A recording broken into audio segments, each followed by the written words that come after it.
To go further in depth on this, we're joined by health policy expert Betsy McCaughey. Betsy, as always, it's great to talk to you, and thanks for joining us here on America's Forum.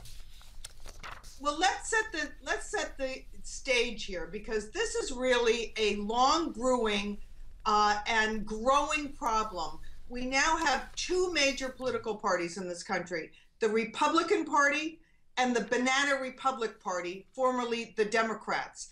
And the dividing line between these two parties is over the rule of law.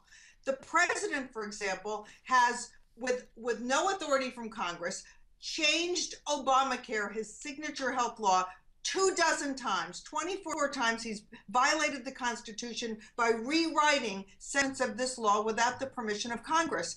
And each time the Democratic politicians in Congress, even though they've taken an oath to uphold the Constitution, they've simply gone along with it, saying, well, this fix is good, that fix is good, this one will benefit one segment of society, the other fix will benefit somebody else.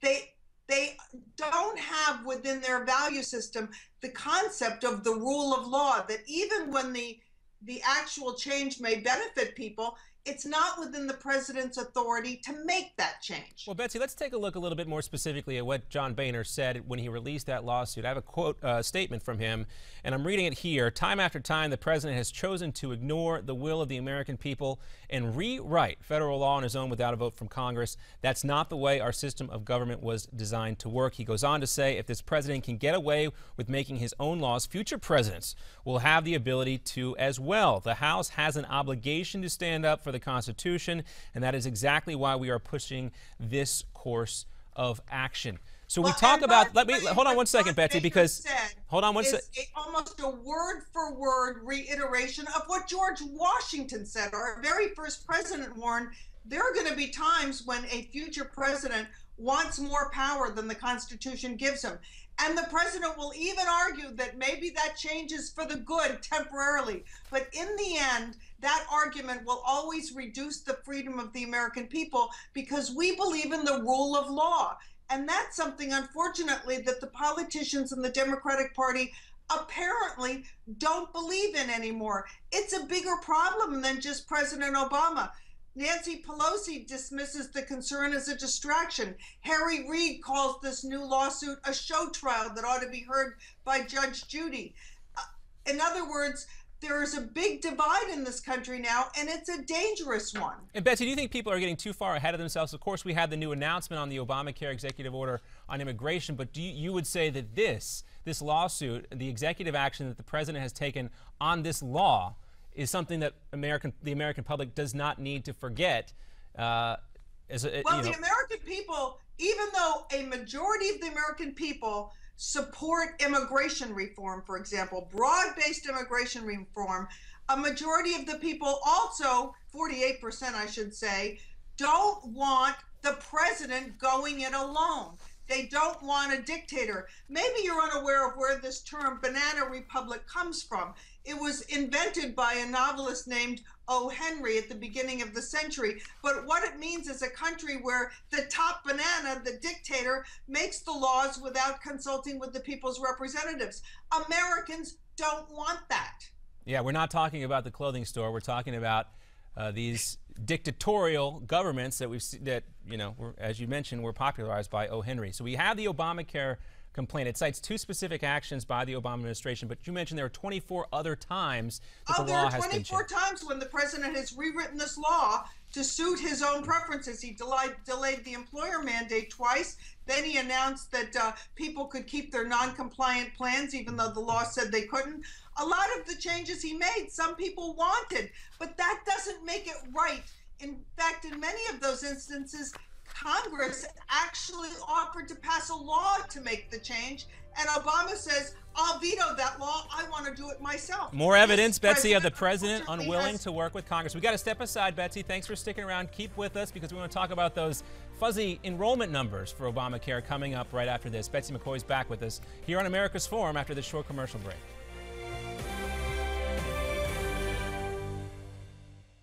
Be seen. We're joined now by health policy expert Betsy McCaughey. Betsy, thanks for staying with us here on America's Forum.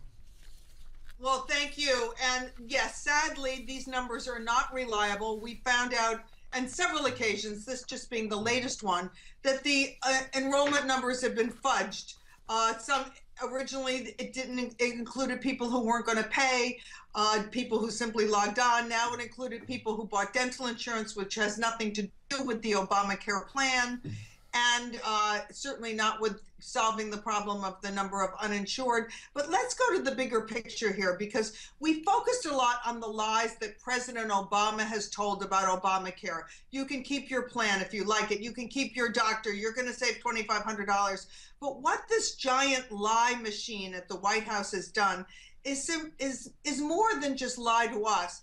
It's also destroyed our confidence in any of the agencies of government. We see people at the Department of Health and Human Services lying. We see the Centers for Disease Control and Prevention, once a respected agency, now it's the Centers for Denial and Confusion. We know that the Congressional Budget Office is now the place you go to get your numbers rigged. What a shame that Americans are watching the federal government become one giant lie machine. And Betsy, just to be clear here, the original estimate was overinflated by 400,000, and you should say no one should believe that this was simply an accounting error. This is a deliberate effort by this administration. If it were the first mistake, maybe. But there's such a long string of these examples of the numbers being corrupted by the federal insiders. Betsy, House Republicans first spotted the issue. Is this going to be something added to the ongoing feud over Obamacare, do you think? Well, certainly every time the administration lies to Congress or lies to the American people, it's a serious thing. If lying were an impeachable offense, this president would be long gone. And Betsy, you're right. There's an overwhelming amount of evidence here to point to half-truths or lies, if you want to call it that. We don't want to debate that, but what we do want to talk about, though, is that you have the lawsuit, and you have all these issues that keep coming up, the investigations in different House committees, but at the same time, we have a number of different measures passed by the House, not one unifying replacement or one way to really repeal Obamacare or defund it that the entire party seems to get behind. Is any of these efforts? I think they've kept their powder dry until the Republicans control both houses of Congress. Virtually all the Republican plans are very, very similar. The Republicans are not going to have a problem passing a series of small measures to help people who are uninsured, to help people who can't currently afford their health insurance. Let me underscore. But Betsy, some people would say if they had that document in place already, if they had that document in place, say before the elections, there'd be 60 Republicans in the Senate. Something like that, maybe a supermajority. If they had a unifying principle like a health care contract with America before the election, that the Republican Party would still be in even better shape today. Well, that may be, but let me just underscore, we the people do not want another giant 2,572-page bill. When Washington says they have comprehensive legislation, comprehensive is their synonym for unread. We want specific small bills, 20 pages, so that members of Congress will actually read them before they're enacted. Not one big bill where they can put in a lot of dirty deals and backroom bargains. Whether it's 20 pages per bill or 200 pages for 10 bills, you know, there's a lot of things that need to get done. You still feel like that's feasible once Congress comes back in January? I do feel it's feasible. Now, the president's going to try and veto some of those bills, but Democrats in Congress are going to join the majority to pass these bills, maybe even over a presidential veto, because Democrats are facing the public again in 2 years, and they're going to be very scared at a repeat of what just occurred. How much Democratic support do you think there is for these bills right now? You mentioned that there are some who would sign on, but how much support do you think there is right now? There's going to be growing support, particularly as we get closer to the 2016 election. Growing support for a growing Democratic support, I should say, for some Republican measures aimed at pushing back against Obamacare. Betsy McCaughey. Not just pushing back against Obamacare, improving the situation for the American people. Republicans want kids to stay on their plans till they're want kids to stay on their plans. I should say you're right, Betsy. Improving or maybe replacing altogether Obamacare, but they do have some work to do. Betsy McCaughey, thanks so much for being with us. We're back here on America's Forum after this. Dr. Peter Pride joins us to talk about our infrastructure and the danger we face from overseas.